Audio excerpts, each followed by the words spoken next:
Dr. E, malubha na po ba ang problema ko sa kidney dahil tumataas ang aking creatinine? Galing po itong katanungan kay Nonita Legion ng Novaliches, Quezon City. Samahan si Dr. E tuwing linggo, alas 7:30 hanggang alas 8:30 ng umaga sa TV5. Healing Galing. Pag gusto ng healing, gagaling.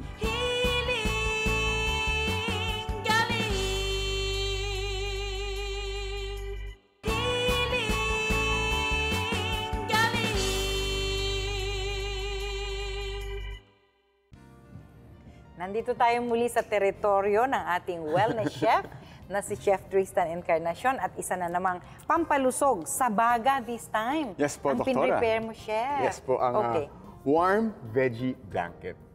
Kumot. Warm Veggie blanket. veggie blanket, pangkumot sa bagang giniginaw. Opo, just to make you comfortable and Isa to keep pa you yun. warm. Yun Oh, po. comforter din, Yan, opo. di ba?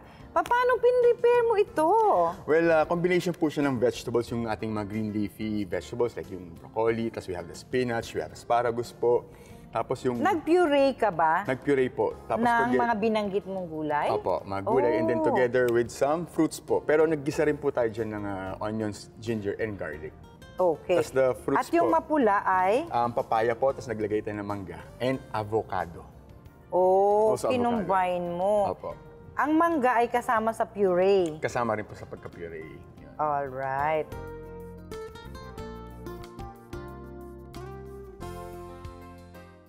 So mga kapatid, ang recipe po natin for today is a warm veggie blanket.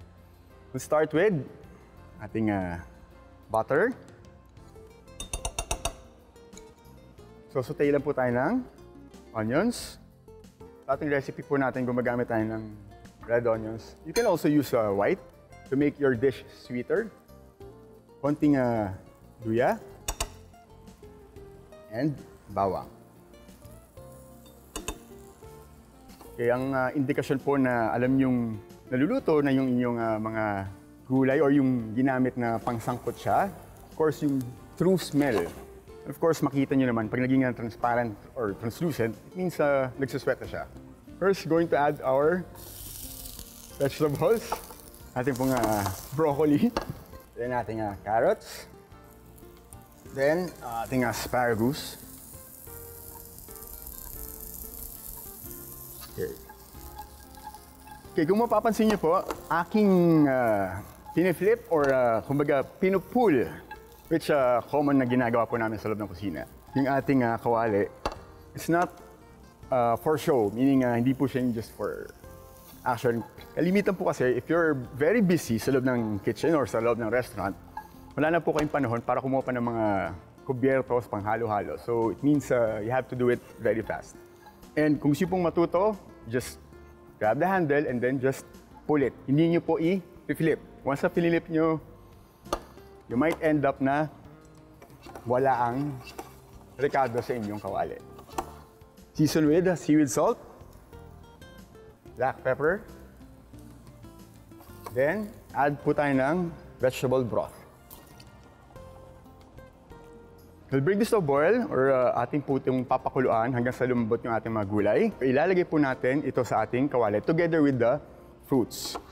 Yung recipe po natin for today ay nagkakahalaga ng mga nasa 200 to 250 for a family of 4. And again, depende po sa mga recados na inyong gagamitin.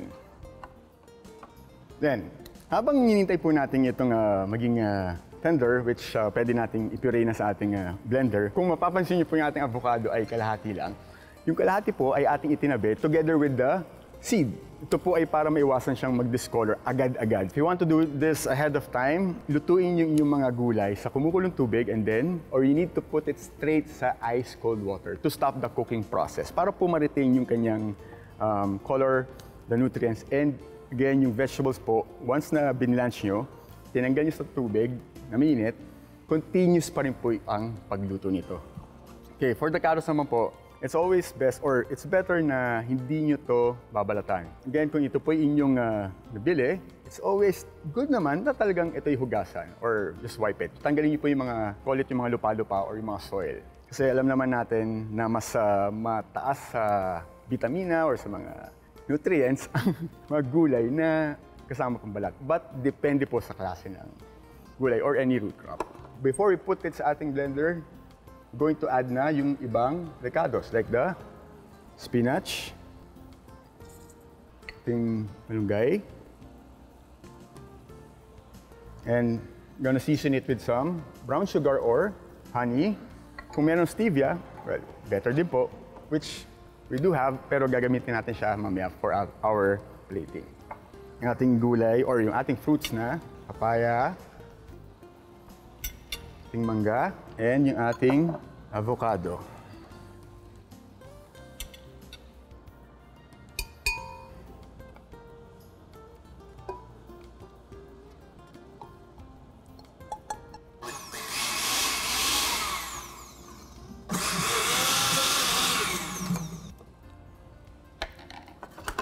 Then, going to return our vegetable and fruit mixture.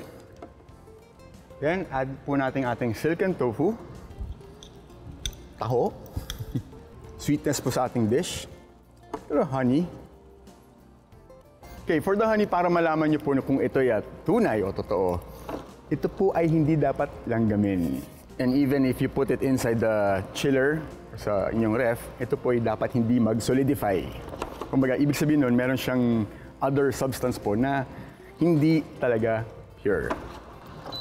And now, we're ready to plate.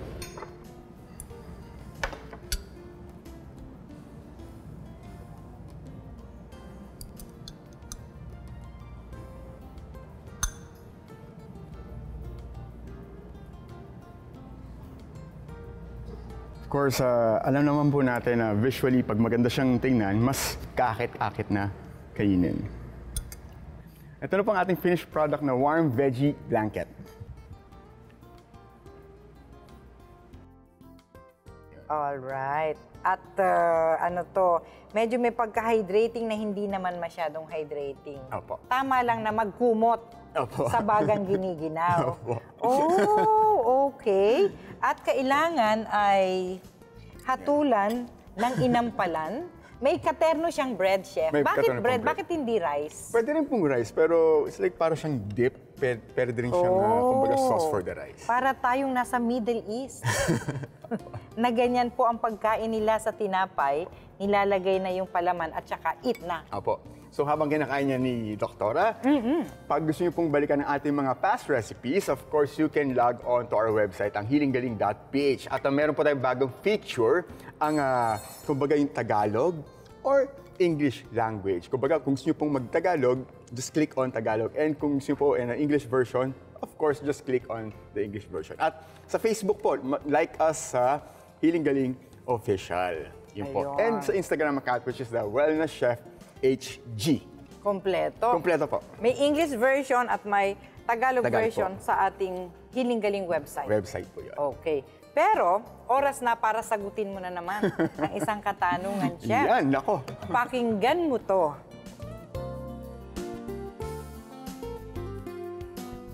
Hi, Chef Tristan. Totoo po ba na mas masustansya ang gulay kapag hindi binabalatan? Salamat po. Ayan, Chef. Yes po, Ano Doktora. nga ba ang gulay na karaniwang binabalatan? Ang kalabasa, Yes po. Yan. patatas, Patatas. sayote. Sayote. Sayote. Okay. Pwede bang hindi na siya balatan? Well, depende nga rin po. It's better pa rin po na i-wash na lang. Or, kasi andun po yung nutrients niya eh. Oo. Kung ayaw mo talagang balatan, Kung ayaw pa siguraduhin mo lang malinis. malinis. Pero kung gusto niyo pong balatan, wag niyo bang po basta-basta itapon naman yung balat. Kasi meron pa siyang Ayan. paggagamitan. Yung balat na Yung mismo. balat po, yan. Okay. Ang balat ng kalabasa, for example, anong pwedeng dyan, Pwede pong gamitin? compost or pwede niyo as garnish, ipa-fry, or okay. gagawin niyo po siya, i-bake naman, i-roast. Tapos minsan, i-add niyo po sa ibang, kumbaga ibang dish niyo. Okay. Ganon din yung balat ng patatas. Opo. Parang nakakain na ako ng pinirito no na Parang masarap nagiging Parang homemade. chicharon na Opo. Yes. na healthy. Healthy chicharon. Ayun. Ako naman, papahabol ko lang. Sige po, Dok. Kung sakasakaling tinatamad talagang balatan ang gulay, Opo. siguruhin lamang na kung ito'y kakainin ninyo, including the balat, no, ay hugasan with salt. Tandaan natin na mabisang pantanggal ng bakterya o anuman, salmonella ba yan, na nandoon sa gulay, ay asin. Yan po ang pinakasabon natin sa ating pagkain. Ibabad or hugasan nyo with salt. Opo. Pwede yon. Naalala ko yung balat ng saba, niluto nga pala natin noon. Opo, pinakulanan natin. Na-recycle. Na-recycle. Ginawa po natin siyang patty. Kumbaga parang burger patty. Pero in a very healthy version naman. Yan, lalo ngayong mahirap ang panahon, sa taghirap na panahon, huwag niyo pong kaagad-agad itinatapon ang mga pinagbalatan ng prutas at gulay dahil baka ma-recycle natin yan sa ating hapagkainan or sa halamanan yung paggawa ng compost katulad ng sinasabi ni Chef Tristan kanina. Ayun, reuse, reduce, and recycle. Yan, kumpleto. Kompleto po. At ano pa ba ang pwede mong ibahagi patungkol sa mga pagkain para sa baga? Something that would comfort you and make you Yun warm. talagang Opo. Kasi ang problema po kadalasan sa baga, kaya gusto ni Chef Tristan may warming effect. Ang karaniwan na po na problema sa baga ay nasa lamig. Nasa lamig po. Yun. O kaya yung mga iced beverages, iiwasan muna natin. Yung mga mabubulang inumin at pagkain, lalo na po kung meron ng iniinda na problema sa baga. Opo. No? Kaya yung mga pagkain na warm ang effect, katulad ng blanket Yung na ating ito, warm veggie vegetable blanket. Yan po. blanket, no?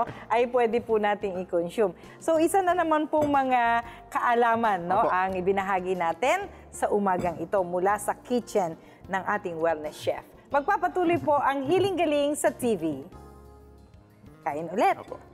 Pulmonary tuberculosis na po ang naranasan niya. Nung una ba, hindi mo pa naramdaman yung mga symptoms ng PTB? Baka po Really? may naramdaman ako, may bukol po ako dito sa ganito. Ah, may bukol ka dito Opo. dati? Opo. Hindi mo pinapansin? Hindi ko akala ko sipon, baka sipon lang ganun. Tindi ng TB ng isa nating kapatid, tinulungan at gumaling. Makisalo sa kwentuhan kasama si Dr. E. Dito lamang yan sa Hiling Galing sa TV.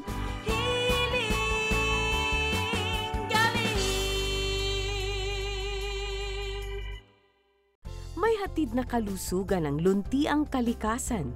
Yan ang paniniwala sa natural na paraan. Mga produktong organic ang sagot sa karamdaman, basta't holistic approach ay iyong susundan.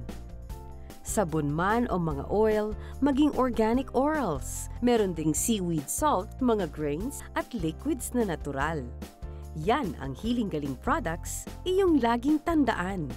Na sa natural na paraan ng paggagamutan, nasa iyo ang healing, nasa iyo ang galing.